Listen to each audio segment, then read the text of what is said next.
Impress your friends. Amaze your coworkers. Make your family proud. Here's what you need to know. I'ma tell you what you need to know. I'ma tell you what you need to hear. Cause the truth will be too much. Yeah, the truth will be, yeah, the truth. Welcome back into the program. Todd Lebo in for Soren Petro. Courtesy Bolt. Jed Marshall here as well. Going to tell you what you need to know. Ben Kirchhoff joins us a little bit later this hour to talk a little college football. Let's start with need to know.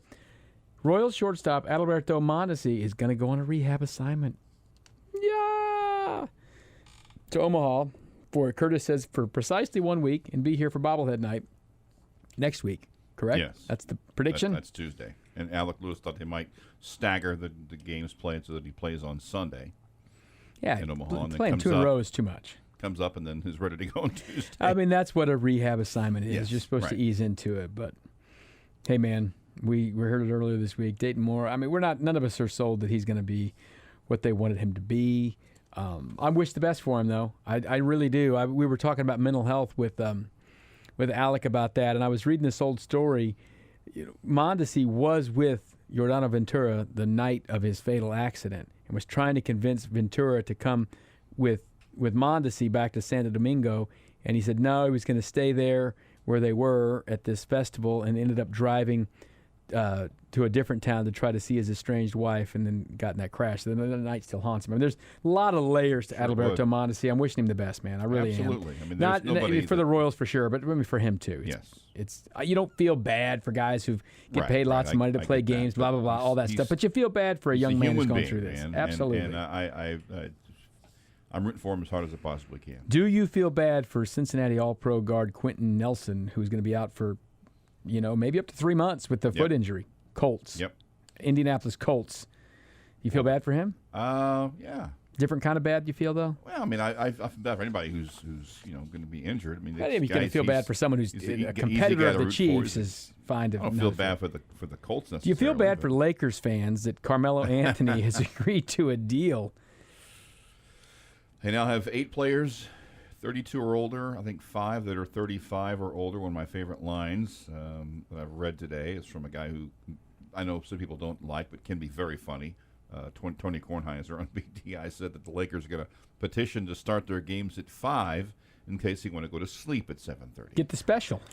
And Michael Pena, who's actually been on the show before with us, says if the Lakers sign Andre Iguodala, they will have 40% of the 2012 Olympic team on their roster. Not a compliment. No, that's not good. Running it back. Hey, the United States Olympic team won last night, right? Beat Spain. It's all fixed. There you go. Give the ball to KD. Hey, well, you know what? He's pretty good. Nice place to start. Big 12 Commissioner Bob Bowlesby and the Commissioner of the Pac-12, who I'm going to mess his name up, George K.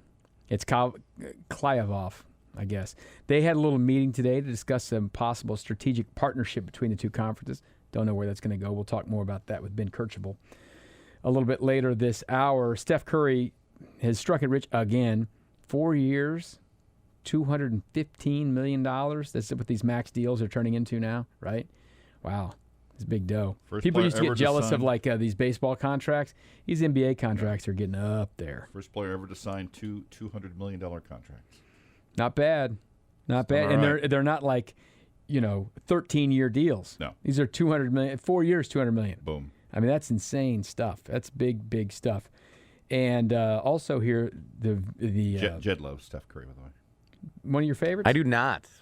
He doesn't like Metallica. He doesn't like Steph Curry. He's going to go to a Metallica concert with Steph Curry. In a Steph Curry jersey. You know who with Steph Curry. Oh, that'd be He's going to chew his mouthpiece the entire time. You know who opened up that new arena out there where the Warriors play? Metallica opened it up. See, it all comes together. Mm-hmm. Happy birthday to James Hetfield. Jed says we must mention again his 58th birthday. It's been all about Hetfield today. It really has been.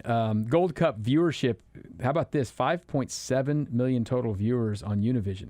That's the Latin American broadcast of it, the Spanish American, broadcast. But I think they probably did okay on Fox Sports 1 as well, up against the Olympics. It's a really hard-fought game, and the United States ended up winning the Gold Cup. 1-0. Late goal. They maxed out with a little over 6 million total viewers for that.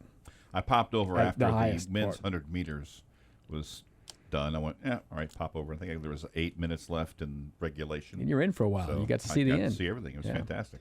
After watching the guy from America who runs for Italy win the United States, win the yes, the kid from Texas. Yeah, Two guys so it from goes. Texas finished 1-2. One of them just happens to be from Italy now. Yeah. Someone said that watching that match was like, it was Andy Glocker said, watching that match was like listening to a podcast on 2.5. It was quick. 2.5 times. Especially the part you watched. It was very frantic very back and down forth. there near the end for sure. And is this true? You make these things up sometimes, Jed. Today is both National Watermelon Day and Grab Some Nuts Day. Yes. That was pretty much my life as a peanut vendor. You would always say, jumbo bag of nuts, peanuts here. And at the time, they were guys' nuts. Oh, wow.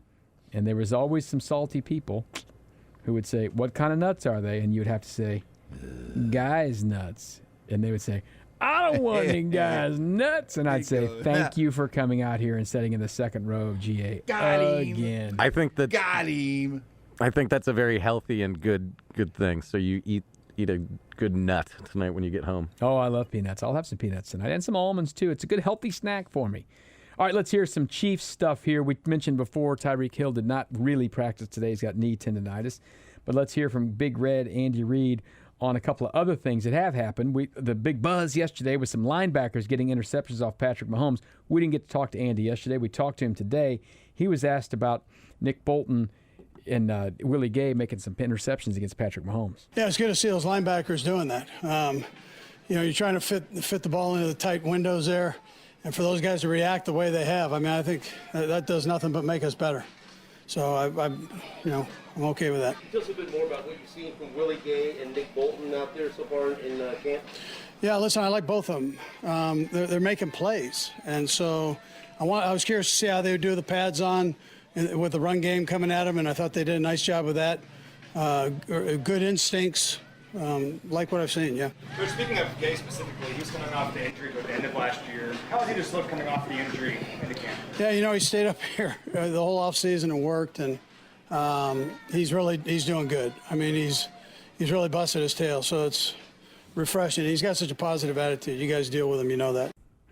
There's Andy Reid talking about those young linebackers. They're going to be important for this team. Anthony Hitchens hasn't really been out there with the guys as much as they'd like to have him. So this was big for them. They had a padded practice today, and they're out there hitting a little bit. And good times for the Chiefs. Eric Bieniemy, I thought one of the good lines he had yesterday was either up in St. Joseph or down in Kansas City, the sign is always up, now hiring. Okay? Mm-hmm. I mean, there's no guarantee anything for most of the guys on these rosters, and that's kind of what Big Red was talking about today when they try to get that mix of the right 53 guys. Listen, I mean, we tell the players, make this as tough as you can on us, and don't count the numbers in the line, go play. And so then every day we're going to evaluate you. So that's what we do as coaches. We'll go up now, and we'll go through every play and give them a grade on each play. So every player has an idea where he stands. They should never leave here, and this is what they're told. They should never leave here without knowing where they stand and why. So, and they can come in and ask any day. They've got the grades right there and an explanation of the whys. One of the guys who would love to be on the team, again, he re-signed, is Alex Okafor. Okay, so he had a nice little run at the beginning, but he had some injuries, and he was a name that most people were looking for someone else to be a guy who signed at defensive end, but he's back with this team. I think he's an interesting guy. We'll play one non-Chiefsy thing first here. He went to Texas, and that's been the big talk, is Texas to the SEC. No, I'm excited about the move to the SEC. I think it'll be huge for the program. Obviously, all of this is happening because of money. So, there's not much you can say. I hope we compete. I hope we do well. And honestly, to be honest, I think the SEC is going to help us compete more. I think we're going to rise to the occasion, kind of like A&M did that first year, and hopefully, take off from there. Yeah, that sounds great. That sounds great. It's all Is there any way a fixed now. Texas player can never say anything that's good? No, not for me. No, it's not. All right, now he's back with the Chiefs, though, and he was asked a little bit about how he got back here. To be honest, I had a lot going on in my personal life the past couple years. So for me, this offseason was just, relaxing, getting my mind right more than anything, and just letting everything else play out. once it was time for me to come back, I was excited about the opportunity. I got myself in shape, and here I am. What's the process of getting your mind right? You just mean just clearing it, just taking a break from football? Yeah, football, is stressful. It's a whole lot of fun, but it's stressful just like any other career. And I'm going into my 9th year, so that's a whole lot of stress. But, I sat back, cleared my mind, kicked it with family, and just found a sense of peace over this offseason. Alex, did you always think that you'd be back with the Chiefs, or was there consideration to maybe go elsewhere? When you're in the open market, anything's possible. That's, whether you're with a team or whether you're going to a team. So I'd be lying if I said I knew exactly what I was going to do. But one thing I did know is I knew this was number one on the list for me, and we made it work. Yeah, it's certainly number one on the list, man. He got a ring out of the deal, right? And they've gone to the Super Bowl again, and they'd like to go back one more time. All right, one of the kind of surprises last year was Tershawn Wharton, the kid from Missouri S&T. And he jumped on made the team and did all the stuff that you don't expect undrafted guys to do. He was asked a little bit about his offseason and what that was like. I did a lot of things as far as yoga, Pilates, and just working my hands a little bit more because that's where I felt I lacked in the game.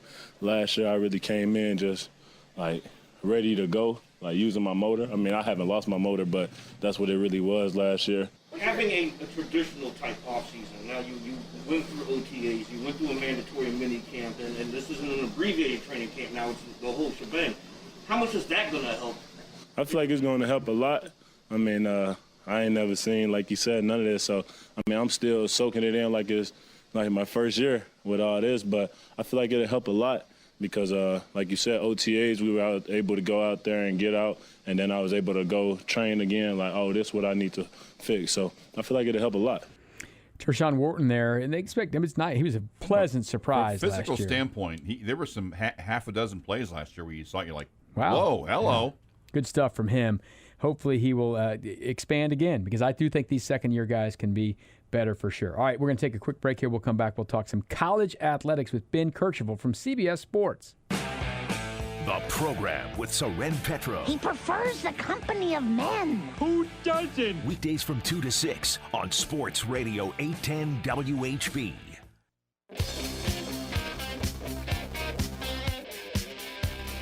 Welcome back into the program here on Sports Radio 810 WHB. I'm Todd Lebo, sitting in for Soren Petro this week, who's on a much-deserved vacation. It's been forever since he's been on vacation. So, was it last week? No, it was a little while ago. You hear the wonderful tunes of ZZ Top playing right now, as requested by our next guest, talking some college football with Ben Kercheval from CBS Sports. ZZ Top, sharp-dressed man, is playing, Ben. Rough week last week. Dusty Hill passed away, so that's got you thinking some ZZ Top, right? Yeah, good old Texas band, man. Absolutely.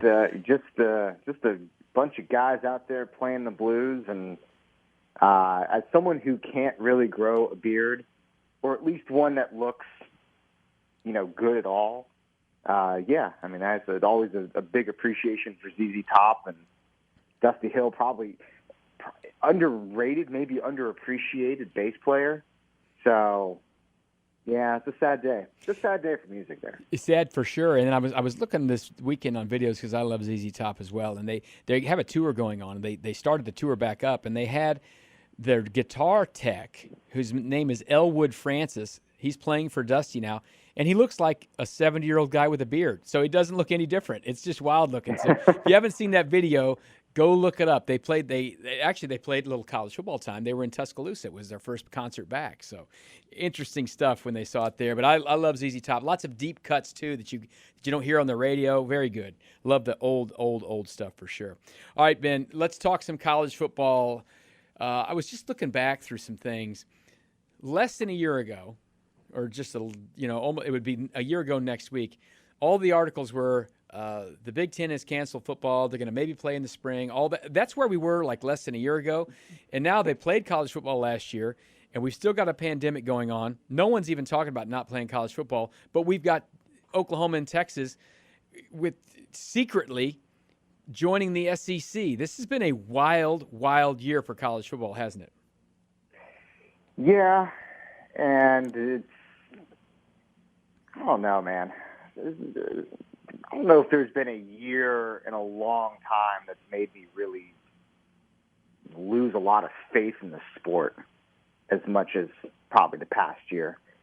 And maybe not so much in 2020, but this whole realignment thing is, I don't know, that sucks. That's kind of, I've given it a lot of thought over the past week or so and tried to come up with all the words and the thousands of words that have been written about it, and I usually just come back to it sucks. I'm kind of that way too, but I thought it sucked 10 years ago or 11 years ago. I as a Kansas Cityan, who I went to Oklahoma, so I'm a Big 8 guy, I liked the Big 12. I know it was dysfunctional in the boardrooms, but I thought the conference itself was very good. People tend to forget that up till, all the way till 2009 or so, I mean, Oklahoma, Texas, Nebraska, Colorado, K-State, these were national powers who were in or around the conversation for playing for national championships. The SEC wasn't that league. That Big 12 was really good from Nebraska. That first 10 years of the Big 12 was awesome. It really was. And then they just didn't get along with each other. And once that happened, the league wasn't as good. I've been saying for 10 years, you know what would be great? If Nebraska came back, and Missouri came back, and A&M came back. I don't really care about Colorado. They'd be fine if they came back. But I thought that was a really good league. But just the people couldn't get along, fighting over things. And there were some problems with the very beginning of it. They never should have done their third-tier rights the way they did. But who knew it would be that valuable? You know what I mean? So it got a little jealousy and ugly stuff. So I agree with you. It just hasn't been good. And I don't know if this is going to be good or where it'll end. I tend to think that the SEC is not going to be a 16-team league. I think they want to get bigger and just kind of have their own deal maybe. I don't know where it'll end. Do you? No, I don't. That is the million-dollar question, and the great unknown of all of this is where does it stop? Because there's no authority here. I mean, the NCAA is toothless to do anything about this. And, I mean, the tea leaves were there, Todd. You go back to the start of SEC Media Days. What does Greg Sankey do? First thing he does is take a couple shots across the bow of the NCAA. And their inability to get anything done. And it's not that those criticisms, especially in the wake of new NIL laws, it's not that those criticisms aren't merited, but now we realize that, there might be something else at play there as well. And then here we are a couple days later after that.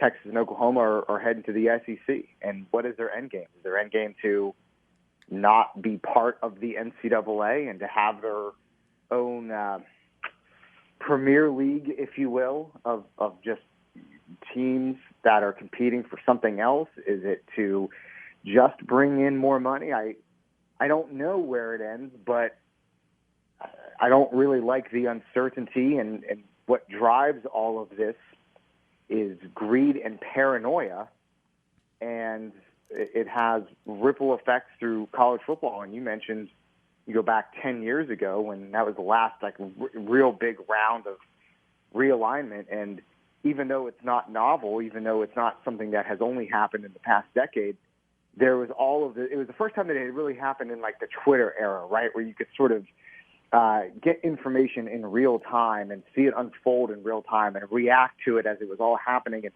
there is this curiousness to it, what if we have 4 16-team super conferences? What if this? And I'm careful now. Careful what you wish for, because it might come true. And the thing that has made college football so much fun is how regional it is. You mentioned the old Big 8. And, yeah, I mean, talent shifts over time and other, teams in different areas get better. But, rivalries stay there. There were times where, if you worked in Kansas City, if you worked in a big city, you would have alums from different regional schools. And that was part of the passion and part of the pageantry. And that's, we've lost it, and we're going to continue to lose it. And, there's no amount of money in the world that, can put that toothpaste back in the tube. Yeah, it is sad. We're talking college athletics with Ben Kirchhoff from CBS Sports, and make no mistake, for Kansas City, this has all been bad. I'm from here.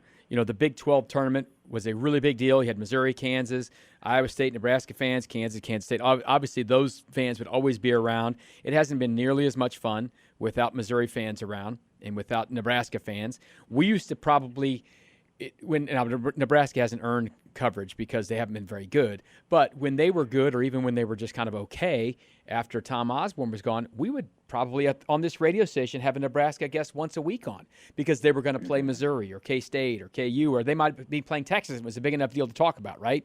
We haven't talked, I don't know, an hour of Nebraska football with a guest on this radio station in 10 years probably. And there are so many alums here in Kansas City that it's just not important enough around here. And you thought, oh, maybe it'll be great because, now Missouri is going to be in another league. But does anyone care about the Kentucky-South Carolina game in Kansas City? No, not really. It meant something when all three of them played each other and they all had common opponents and all that for us here. And that part of it's just gone, and that part is sad. I don't know if the Big 12 is going to survive in some way. They're trying to kind of hold it together. They've got this little unified front. We're going to stick together. They're trying not to have people jump out, which is what happened last time. Once it started, even kind of started with rumors. They all just jumped. And all of a sudden, 4 of your members just left within 2 years. And they were trying to keep it together. Can Bob Bowlesby keep this thing together, or can he not? I mean, he's supposed to be talking to the Pac-12 today. I hate the idea of getting involved with West Coast teams. I just don't think it fits at all what happens here in the Midwest, time-wise and all that stuff. Do they have any shot of keeping this together or merging with someone else? I mean, they got a shot. I don't know. A week ago, you thought the Big 12 was dead forever, and now they're, like you said, they're sort of putting on this, we might be able to cobble the pieces together. So who knows what will happen in another week, let alone in a couple of years.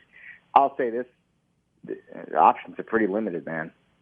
I mean, they don't have a lot of good options. If you're talking to the Pac-12, first of all, whatever the Big 12 is doing with the Pac-12, they need it more than the Pac-12 needs it. Right. I mean, they're the ones that are desperately looking for options. The Pac-12 doesn't really need anything, at least from the Big 12. And if you were to talk about some kind of scheduling agreement or something like that, if I'm the Pac-12, I'd be looking to the Big 10 first. I don't even know why I'd be messing around with the Big 12, at least as a plan A. And I certainly would not. I mean, everyone keeps talking about media rights deals and ESPN and how much money you can make.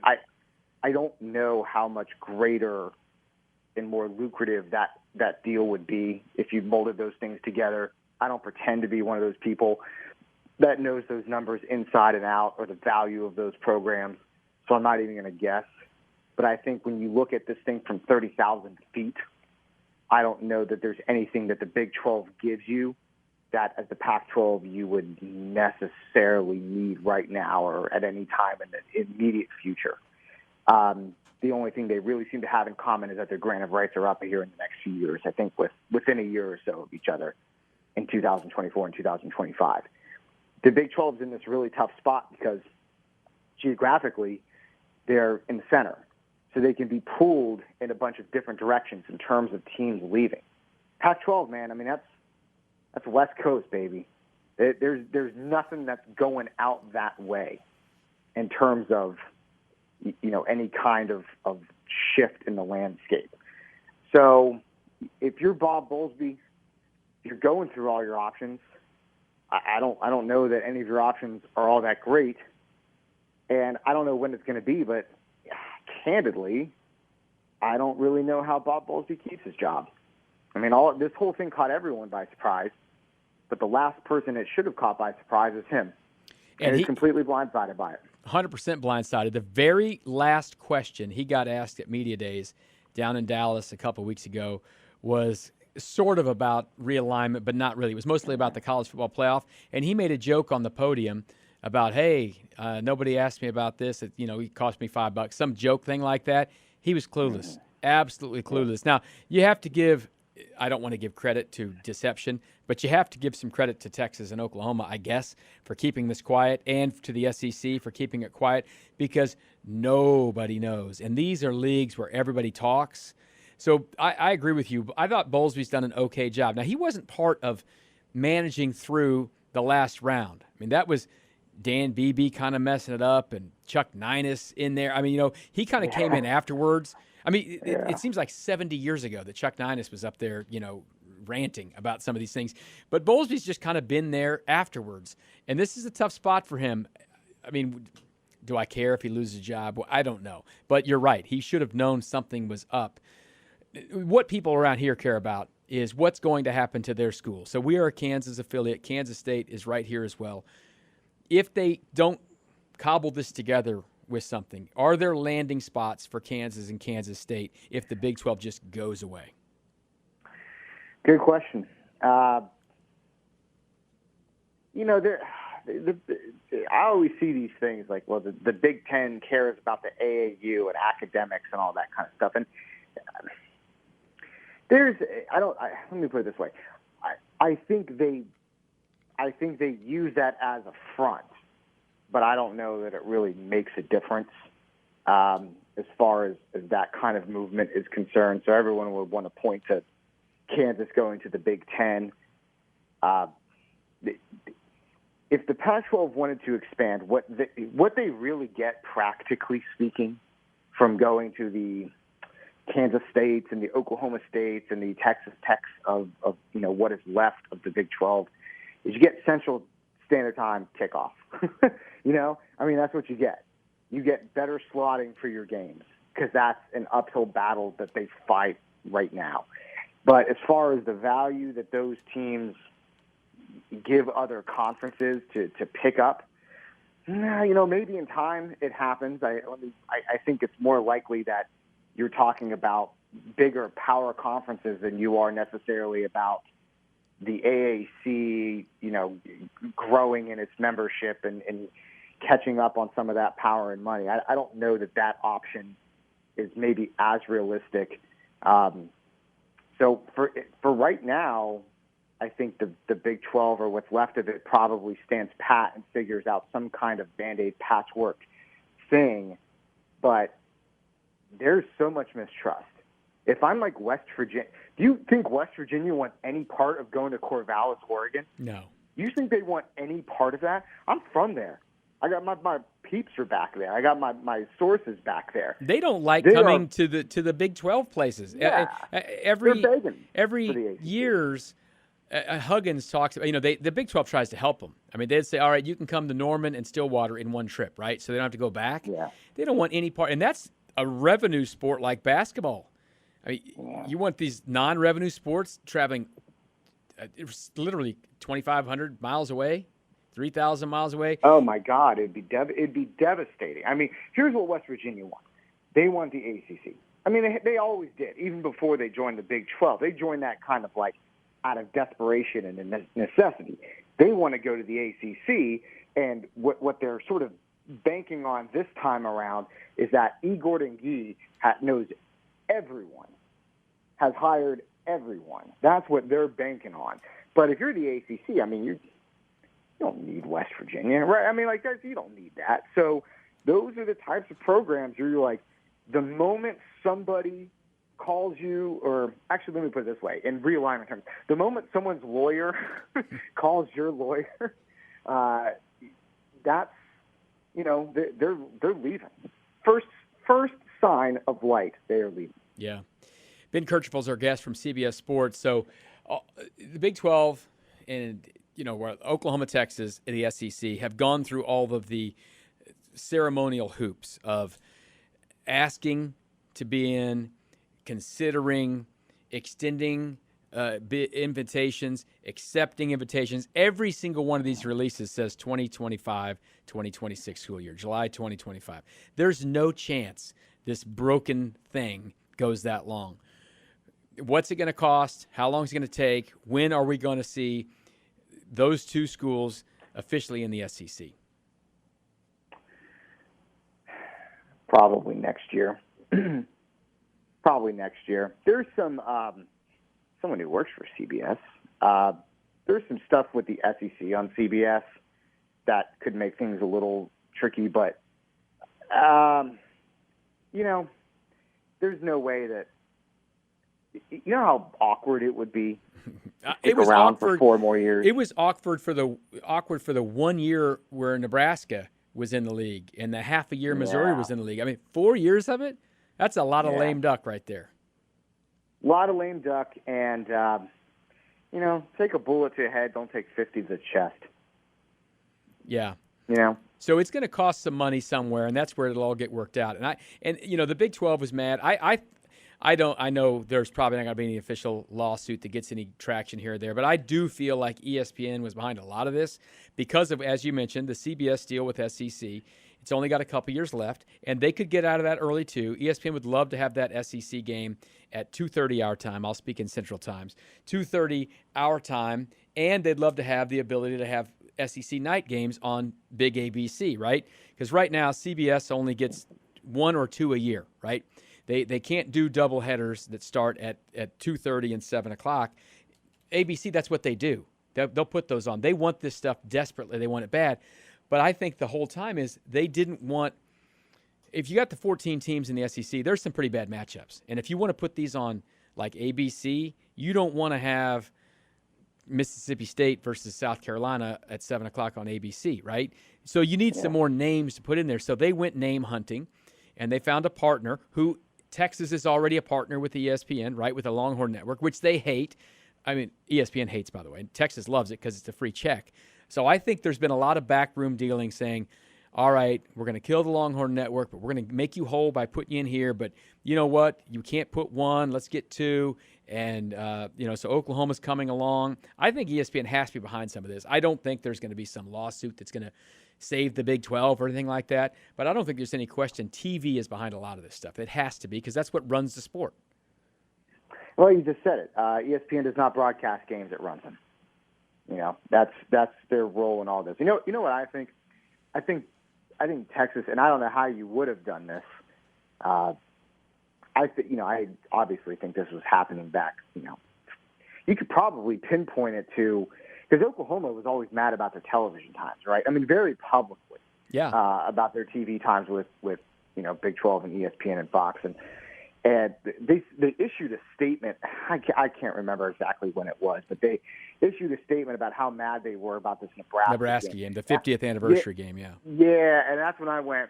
I think you can look back on all of this and say, okay, that's probably when it all started. But if I had to guess, and again, I don't know how you would have kept quiet. I think this was I think originally they wanted this to come out next year. Yeah, and then 2022 is your last season, and you go in 2023. They probably I think it's happening a little early. Yeah, and then they probably saw, well, this is going to get out. They can't keep a secret for 2 years. Here's my problem with Texas and Oklahoma. And listen, I went to Oklahoma. Okay, it's my school. I love it. It's where I went to school. I like watching them play. It's all fun. They want to dictate everything, right? Oklahoma wants to have the Nebraska game at a more traditional time because it mimics the day after Thanksgiving game in 1971. But these two schools refuse to put their OU Texas game on at night. They want it played usually at 11 or sometimes at 2:30 because just how Dallas is. They don't want to be down at the State Fair Park at night when the game's over, all that kind of stuff. So they can't have it both ways. But it turns out maybe they can because they're just going to take their ball and go somewhere else.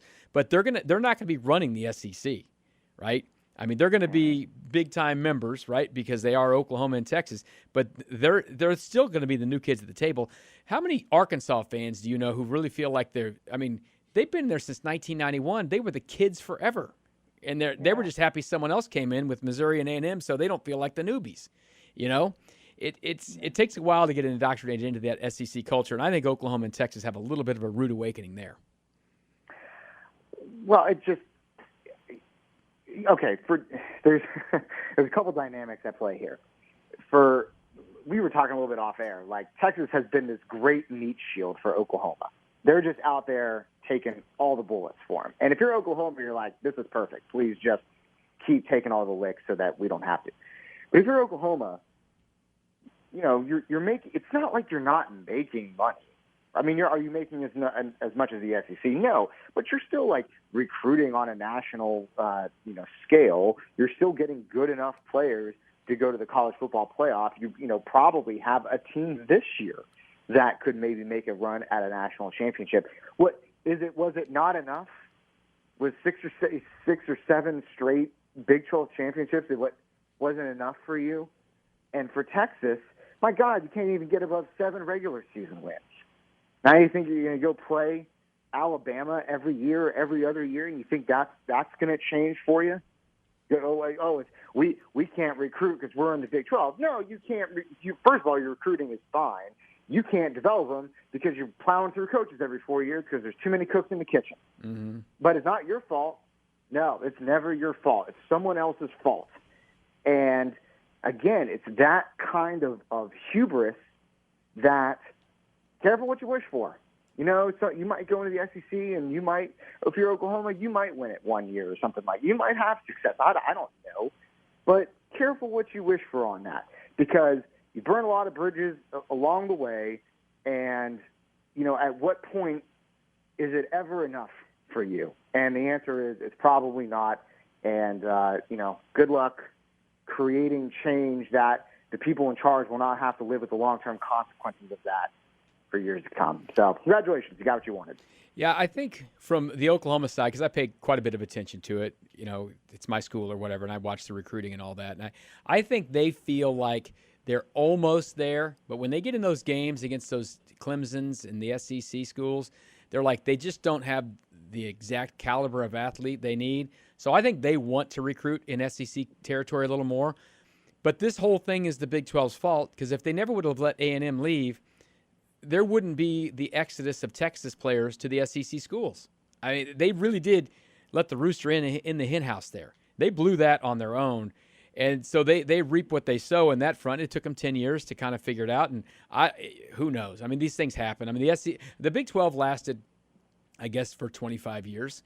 And it lasted in its initial state for 15 years. Maybe things just don't last forever, I guess. I mean, the SEC hasn't been the exact same thing forever. They've added some teams. Georgia Tech left. These things happen. I just don't like it. I don't like it. I'm with you, Ben. I don't like it, but it is what it is, and I can't stop it. They don't ask me.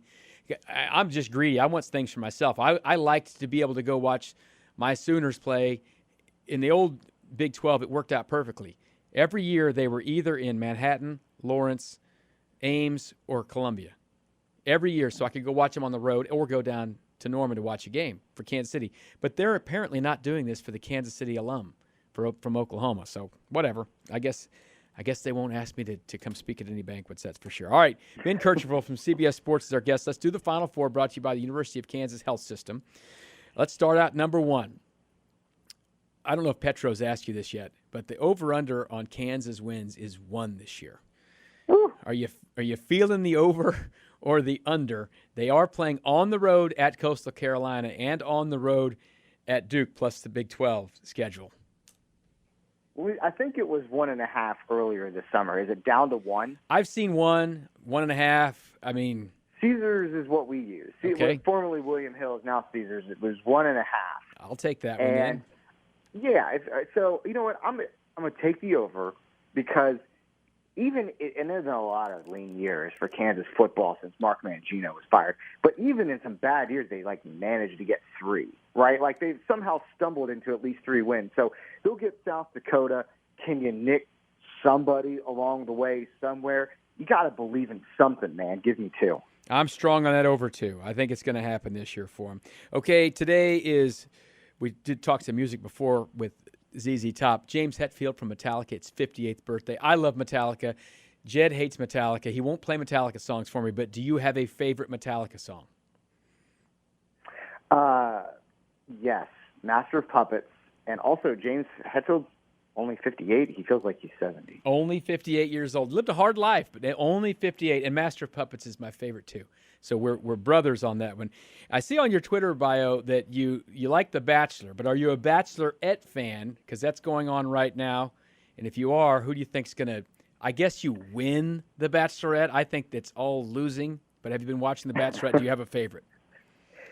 I've been traveling for 2 weeks, so I actually have to catch up.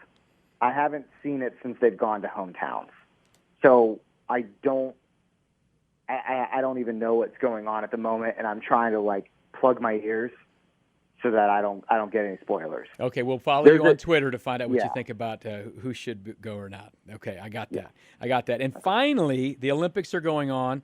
Do you have a favorite Olympic event that you like to watch? Is there something out there that maybe people wouldn't expect from you that you would like to watch? Because they don't have college football in the Olympics. Mm-hmm. You ever watch those badminton guys? Those guys are insane. Oh, it's crazy.